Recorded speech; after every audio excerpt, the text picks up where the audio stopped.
नमस्कार दोस्तों।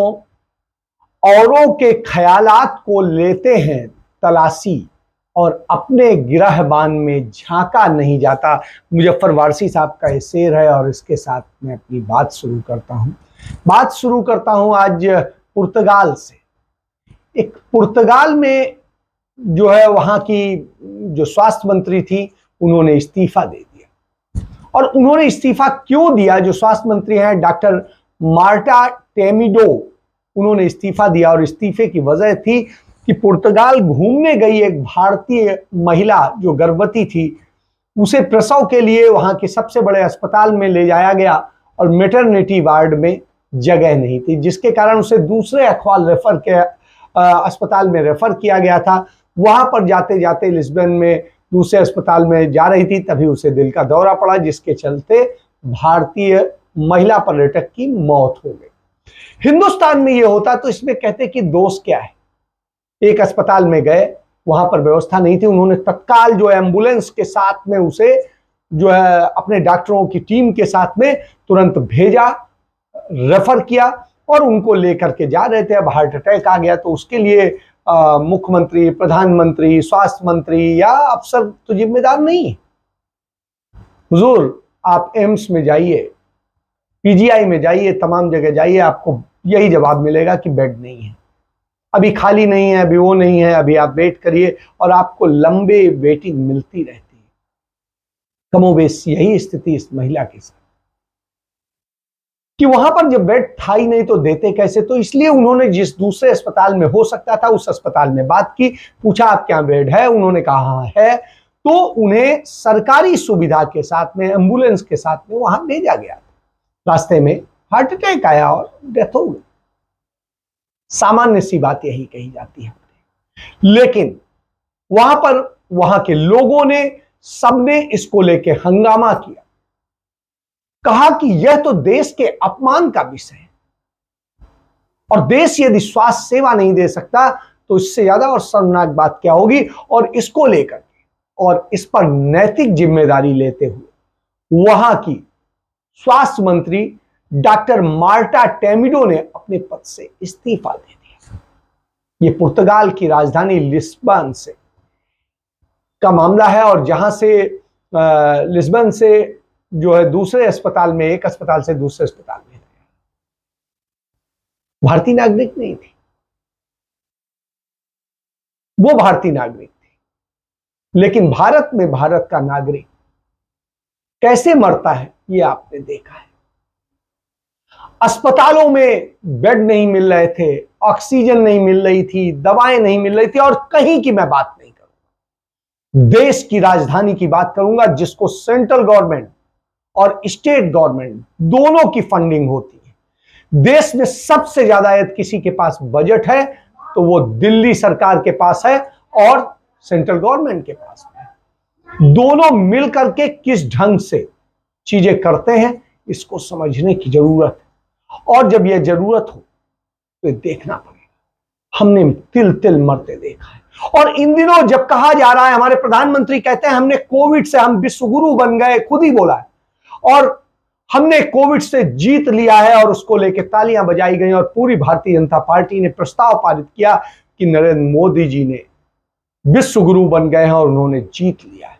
और इसी तरीके से तालियां बजी आम आदमी पार्टी के और वहां की विधानसभा में कि अरविंद केजरीवाल ने कोविड पर जीत पा ली दिल्ली। शर्म करिए, रोजाना मरने वालों की संख्या बहुत ज्यादा, और सिर्फ दिल्ली की बात करें, दिल्ली में पिछले महीने 157 लोग कोविड से मर गए। उसके अलावा दूसरे रोगों से और सबसे जोड़ लेंगे तो करीब 700 लोगों की मौत है इलाज के अभाव में, या इलाज सही न मिल पाने के कारण, या इलाज सही। तो आप समझिए, और ये उस प्रदेश में जो प्रदेश हजारों करोड़ रुपया खर्च करके कहता है कि हमने देश में विश्व स्तरीय, अपने दिल्ली में विश्व स्तरीय स्वास्थ्य सेवाएं कर दी, हमने विश्व स्तरीय शिक्षा व्यवस्था कर दी, वहां शिक्षा की भी कमोवेशी स्थिति। और ये मैं नहीं कह रहा, ये सारे आंकड़े कहते हैं, आंकड़े बताते हैं कि दिल्ली स्वास्थ्य में भी बर्बाद है और शिक्षा में भी बर्बाद है। उससे ज्यादा अच्छी स्थिति में केरल है, तमिलनाडु है, पंजाब है। अब पता नहीं होगा कि नहीं होगा, मुझे नहीं पता, लेकिन पहले था, मार्च के पहले तक था। जो आंकड़े हैं वो 2021 के, 2022 में देखेंगे क्या होता है। लेकिन इस पर प्रचार के बूते सब कुछ चल रहा हो, और जब प्रचार के बूते चल रहा हो तो आप समझिए, केजरीवाल ने एक 68, मैं उदाहरण इसलिए दे रहा हूं कि आप सुनिए, केजरीवाल ने एक 68 लाख रुपए का काम था, और उस काम के लिए जो विज्ञापन पर खर्च किए वो 23 करोड़ रुपए खर्च किए। ये आरटीआई में जवाब मिला है। जो पराली जलाने का मसला था कि पराली जलाई जा रही है और सब कुछ है, उसके लिए जो काम किए उन्होंने 955 किसानों को ही फायदा दिया। लेकिन और जिस पर टोटल खर्च आया, टोटल खर्च 68 लाख रुपए, लेकिन विज्ञापन पर उसी के खर्च आया 23 करोड़ रुपया। इसी तरीके से छात्रवृत्ति योजना में आपको याद होगा, छात्रवृत्ति योजना में सिर्फ मिले कितने, 12 लाख, और उस पे जो कर दिया, खर्च कर दिया, वो करीब 25 करोड़ के आसपास। तो आप समझिए 25 करोड़ प्रचार पे खर्च करते हैं और वैसे ये होता है। तो इसको लेकर के एक बिल्कुल सही है, और इसके लिए मैं किसी और को क्यों दोषी ठहराऊं, इसके लिए कांग्रेस सबसे बड़ी दोषी। चलिए उस पे जाऊं, उसके पहले आम आदमी पार्टी जोर शोर से इस समय बीजेपी पर आरोप लगा रही है कि वो उनके विधायकों को खरीदने के लिए 20-20 करोड़ रुपए का प्रलोभन दे रहे हैं और क्या कर रहे हैं, उसकी शिकायत सीबीआई डायरेक्टर से लेके और सब करते घूम रहे हैं। लेकिन आज तक नाम नहीं बताया कि कौन है, किसने उन्हें फोन किया, किसने प्रलोभन दिया, क्या किया। नंबर 1, विधानसभा में भी नहीं बता पाए। पूरी चर्चा हुई लेकिन नहीं बताया। इस पर चर्चा नहीं हो रही कि वो समस्याएं क्या हैं, क्या क्या दिल्ली के लोग फेस कर रहे हैं, क्या क्या दिक्कतें। नहीं, 4 दिन से सिर्फ यही शोर मच रहा है। और साहब गवर्नर पर, अपने एलजी पर आरोप लगा रहे हैं, सब कुछ है, सारी चीजें हैं, सबूत नहीं है, सिर्फ शोर है। तो शोर के बीच में एक आंकड़ा समझिए, 70 विधायकों की विधानसभा है दिल्ली की, 70 में से 63 आम आदमी पार्टी के पास है, भारतीय जनता पार्टी के पास 7 है। और ऐसी स्थिति में यदि किसी और को सरकार बनानी है तो उसको कम से कम 30 तो विधायक तोड़ने ही पड़ेंगे। तो जो भी चुने गए वो हैं, उनका जो है 2/3 आपके पास होना चाहिए, और जब 2/3 होगा तभी आप। लेकिन स्थितियां बिल्कुल इतना है। आप इतनी बड़ी संख्या में तोड़ की बात जो कहना, इससे बड़ा झूठ नहीं हो सकता। और इसके लिए आपसे किसने कहा और किसने क्या किया, ये आप नहीं बता। इस दोनों के चक्कर में दोनों एक दूसरे से भिड़े हुए हैं, और इससे जनता के मुद्दे नदारत है, और इसके जरिए एक परसेप्शन बनाया जा रहा है कि दोनों एक दूसरे के पूरक हैं, यही एक दूसरे से लड़ सकते हैं, शेष कोई नहीं। और यह करके बर्बादी में ढकेला जा रहा है। और आपने देखा है इतने समय में क्या हुआ। पंजाब में सत्ता में आ गए हैं, वायदे बहुत बड़े किए थे, अब तक वायदे कितने पूरे हुए हैं ये पूछ लीजिए।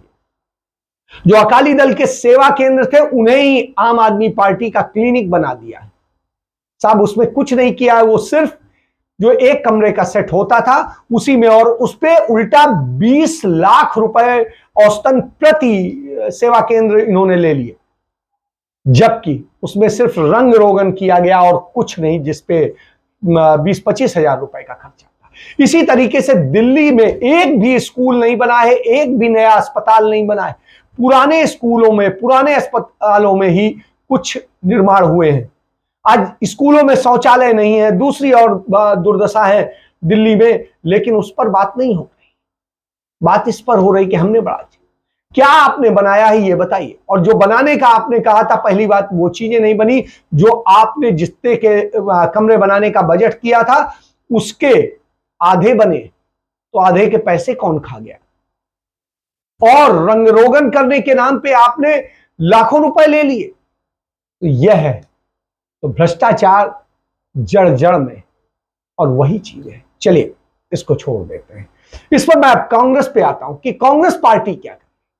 कांग्रेस पार्टी ने यदि उस समय इतना बड़ा अपराध न किया होता 2013 में, कि कांग्रेस पार्टी ने भारतीय जनता पार्टी को बाहर रखने के कारण अपने 8 विधायकों का समर्थन देकर के केजरीवाल की सरकार बनवा दी। और केजरीवाल की सरकार क्या बनी, उन्होंने अपने 2 महीने से कम ही था, 1.5 महीने कहिए, 1.5 महीने में उन्होंने सिर्फ एक प्रचार किया कांग्रेस के खिलाफ।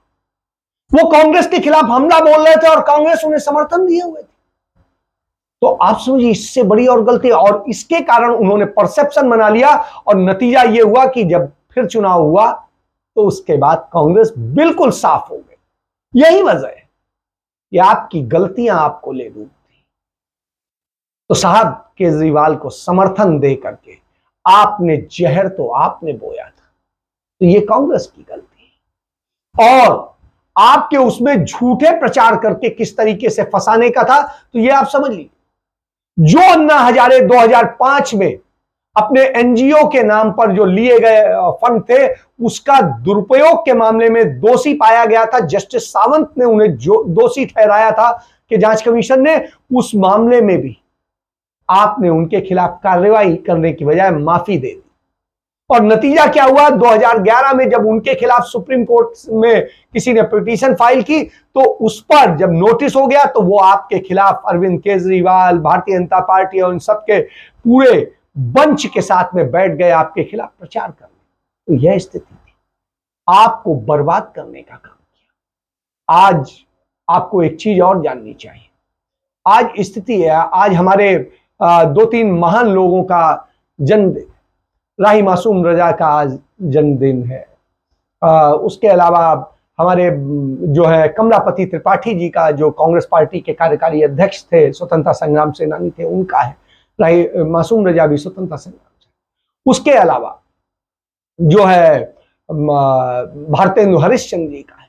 और इन तीनों की यदि कहें तो तमाम संबंध। एक बार जो है राही मासूम रजा से किसी पत्रकार ने पूछ दिया कि आखिर आप मुसलमान हैं, आप वो पाकिस्तान, तो उनका कौन मुझे पाकिस्तान भेजेगा? मैं इस धरती में पैदा हुआ, इस धरती में पला बड़ा और इस धरती के लिए जिया। मेरे पास ऑप्शन था कि मैं पाकिस्तान जा सकता हूं, आपके पास नहीं था।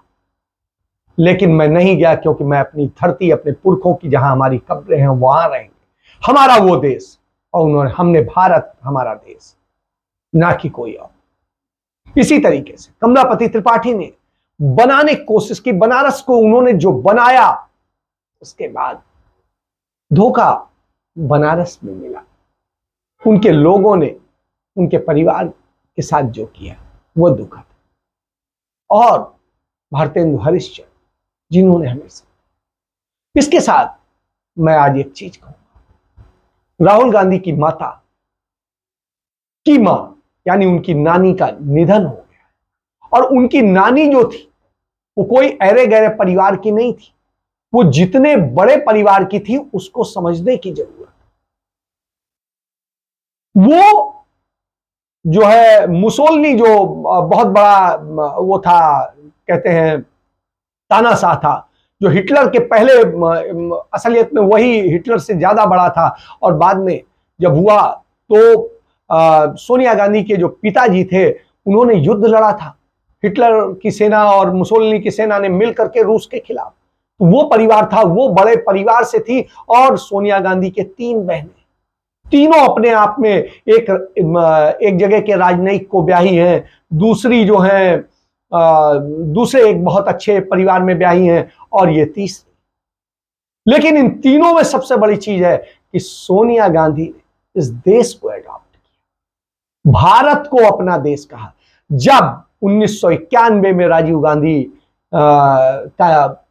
शहीद हुए, उसके बाद में उनका परिवार डर गया। उसने कहा कि आप इटली आ जाइए। सोनिया गांधी ने कहा नहीं, अब भारत ही मेरा देश है, मैं यही रहूं। और उन्होंने राजनीति में भी आने से मना कर दिया था। वो तो कांग्रेस के लोग जबरदस्ती उन्हें तब लेकर आए जब कांग्रेस डूबने लगी थी। तो ये समझिए, ये वो परिवार है। और उस परिवार को का जब असैसिनेशन करते हैं लोग, उसकी हत्या कर रहे होते हैं, उसको बदनाम कर रहे होते हैं, तो चिंता होती है। तो आप समझिए, स्टेफनो माइनो जो थे सोनिया गांधी के पिता, वो इतने बड़े वो थे परिवार से कि उन्हें कोई जरूरत नहीं थी। वो खुद राजनयिक थे, पूर्व सैनिक थे, युद्धबंदी रहे थे रसिया में, और इस कारण जब उनकी स्थिति थी, लेकिन उसके बावजूद उन्होंने कुछ नहीं कहा। उनका अपना बिजनेस था बहुत बड़ा जब वो वहां से आए, और उसके बाद में उस बिजनेस और सबके बाद में वो जब रिहा हुए और उन्होंने कंस्ट्रक्शन का बिजनेस किया, और एक बड़े बिजनेसमैन कारोबारी, इटली के बड़े सफल कारोबारियों में से थे। उस परिवार की वो लड़की थी, उसके पास सब कुछ था, उसे जरूरत नहीं थी किसी की। तीन बहनों ने, तीनों बहनें अपने आप में वो है, एक बहन जो सोनिया गांधी से छोटी है, उनका स्पेन के राजनयिक उनके पति हैं, और दूसरी जो उनसे बड़ी है अरुणा, उन्होंने जो है डॉक्टर वाल्टर विंची से शादी की और उनके साथ में रहती हैं। तो अब आप समझिए ये सब बड़ी, और वो भारतीय उत्पादों की का एक बड़ा उनका मार्केट है। तो ये समझिए, और इन सब स्थितियों में जब आप देखेंगे तो आप जानेंगे कि किस तरह से उन्होंने इस देश के लिए किया है। लेकिन आज क्या हो रहा है? आज प्रोपेगेंडा हो रहा है, उनके परिवार को बदनाम करने की कोशिश की जाती है। मोदी, केजरीवाल और ये सारे सब हमलावर किस पर होते हैं? उसी परिवार पर। आज श्रद्धांजलि दे रहे हैं उनकी मां को, जो उनकी मां को, सोनिया गांधी को, जाने किनको किनको क्या क्या कहते थे। इतने गंदे शब्द जिनका मैं इस्तेमाल नहीं कर सकता। तो आप सोचिए, जिसने पूरी तरह से वेस्टर्न कल्चर को, खुलेपन को त्याग करके भारत के बंधे हुए कल्चर में जीना स्वीकारा, जिसने शहीद इंदिरा गांधी की बहू बनना स्वीकारा, जिसने राजीव गांधी की पत्नी बनना स्वीकारा, एक पायलट की, नहीं तो उनसे बहुत बड़े स्थिति में थी वो। तो आप आज क्या है? आज लांछन सब कुछ सारा मिल रहा है, लेकिन वो लड़ रही है किसके लिए? देश के लिए। उनका बेटा राहुल गांधी लड़ रहा है किसके लिए? देश के लिए। तो आप समझिए, उस परिवार के खून में, डीएनए में कुछ ऐसा है। यहां पर दूसरी तरफ क्या है? फर्जी प्रचारजीवी हैं दोनों, कोई शिक्षा के नाम पर, कोई किसी के नाम पर वो करते हैं। कोई कहता है मैं स्मार्ट स्कूल बनाऊंगा, तो कोई कहता है मैं वर्चुअल स्कूल बनाऊंगा। कोई कहता है मैं स्किल इंडिया बनाऊंगा, तो कहता है मैं कोई स्किल इंडिया 1 बनाऊंगा। कोई कहता है मैं मेक इन इंडिया बनाऊंगा, तो उनका मैं मेक इन इंडिया 1 बनाऊंगा। तो आप समझिए कि इस तरह के ड्रामे चल रहे हैं और प्रचार के बूते चल रहे हैं। और जब प्रचार के बूते चल रहे हो तो आप समझिए, तो जो ये कुश्ती चल रही हो, जिसे कहते हैं कौआ कुश्ती या कुछ और सारी चीजें, तो उस तरह की चल रही हो कि आम आदमी पार्टी का एक वो बोलेगा और उसके बाद में वो बोलेंगे, जनता की समस्याओं को नजरअंदाज करेंगे। वहीं सोनिया गांधी की जब मां, जो एंटी जो मां थी, मां पाउला माइनो, उनके निधन पे जब वो जाती है तो पहले क्या प्रचार होता है, क्या बातें होती। क्यों राहुल गांधी बार बार जाते थे विदेश? अपनी नानी के पास जाते थे, नानी के लिए परेशान होते थे। क्यों? कौन छोड़ दे? कौन था उनका? मरता हुआ छोड़ दे? कोई तो जाएगा। मां कैंसर से या जो भी है उससे पीड़ित है, तो मां को भेजने की स्थिति में नहीं थे तो खुद जाते थे। और यहां लोग किस तरह से गंदी बातें करते हैं। तो आप समझिए कि इन सारी चीजों को समझना पड़ेगा कि जहां एक इस तरह की हो कि उसने हमारे देश की प्रथा स्वीकारी हो, हमारी चीजें स्वीकारी हो, वहीं दूसरी तरफ ये लोग हैं जो उसमें गंदगी फैलाते हैं। आज नेशनल न्यूट्रिशन वीक है, और जब ये वीक हो तो और एक चिंता करनी पड़ती है कि हिंदुस्तान की स्थिति क्या है। भारत दुनिया के सबसे कुपोषित देशों में से है, भुखमरे देशों में से है। और जो आंकड़े हैं उसके मुताबिक दुनिया में 2 साल में 24.3% कुपोषित बढ़े हैं, और इसमें भारत में 22 करोड़ कुपोषित लोग हैं जिनको भरपेट खाना तक नहीं मिलता है। 2019 में जो संख्या थी उससे जाने कितनी बढ़ गई, और अब 2 साल के भीतर ही सिर्फ कुपोषितों की संख्या 15 करोड़ बढ़ गई। 15 करोड़, टोटल 22 करोड़ है, इसमें 15 करोड़ बढ़ी। यानी क्या बुरी स्थिति है। आप इससे समझ सकते हैं भारत में जो हालत है कि लगातार ये बढ़ रही है। भूखमरी के शिकार लोगों की संख्या इतनी बढ़ रही है कि वो संख्या 76.8 करोड़ हो गई है, जो भूखमरी के शिकार लोग। तो आप समझिए किस देश की यह स्थिति है। और जब जिस देश की यह स्थिति हो तो आप समझिए, हमसे अच्छा बांग्लादेश है, हमसे अच्छा पाकिस्तान है, हमसे अच्छा ईरान है, हमसे अच्छा अफगानिस्तान, वहां से हमारी संख्या ज्यादा है, उनकी संख्या हमसे कम। तो आप समझ, इन सब स्थितियों में चिंता होती है और इस चिंता को आपको समझना पड़ेगा कि देश कहां जा रहा है। तो मुद्दे पे बात कीजिए, जनता के लिए बात कीजिए, झूठे प्रचार पर बढ़े। तो झूठे प्रचार के बूते आप एक परिवार का एसेसिनेशन करते हैं, उस परिवार का जिस परिवार के 1 दर्जन लोगों ने इस देश के लिए शहीद हुए, उस परिवार को आप बदनाम करते हैं, उस परिवार को बदनाम करते हैं जिसने इस देश के लिए अपना सब कुछ त्यागा हो। उस कांग्रेस को बदनाम करते हैं जो देश को आजाद कराती है, देश को बनाती है, आपको आज यहां तक खड़ा करती है, उस संविधान देती है जिसके बूते आप कोई मुख्यमंत्री बनता है, कोई प्रधानमंत्री बनता है। अपने आप को कहते हैं ना कि हम किस सामान्य से घर के, तो जब आप सामान्य से घर के इसलिए बन पा रहे हैं क्योंकि उन्होंने ये लोकतंत्र दिया, ये संविधान दिया, ये व्यवस्था दी, नहीं तो आज आप वैसे ही भूख मार रहे होते और तलवे चाट रहे होते अंग्रेजों के।